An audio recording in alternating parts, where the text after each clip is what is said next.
But at the government industry post-budget meet, hear it out from Vikram Kirloskar, who says that he is disappointed by the quantum of infra cess and hopes for a rate cut in the near term. I'm disappointed with the size of levy because it's going to hurt vehicle sales. We've just started improving sales in the last 12 months. The industry is still running at 20, 30 or 40% below capacity. There's a lot of money to be spent in the next 4 years to meet regulations which are coming in 2020 on emission and safety. So this is a big stress.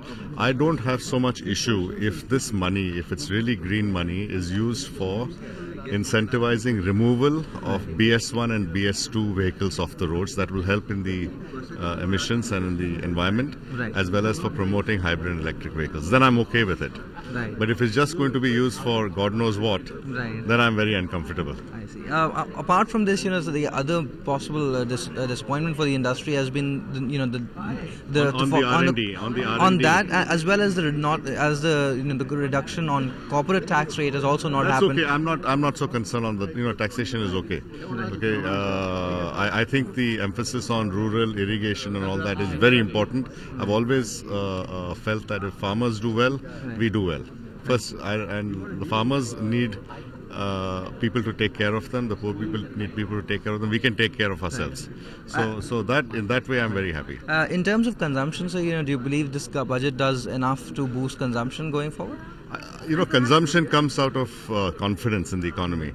If I feel I'm confident of getting an income in the next 5 years, then I will spend.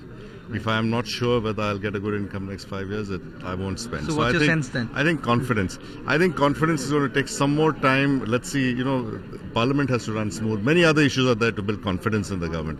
But generally, I think there is confidence in the economy. Okay, that's the word coming in from Vikram Kirloskar. Find us on Facebook at facebook.com/ETNow and don't forget to click the like button. You can also follow us on Twitter at ETNowLive. To stay updated with all our programming, hit the subscribe button on our YouTube channel by logging on to youtube.com/user/ETNow.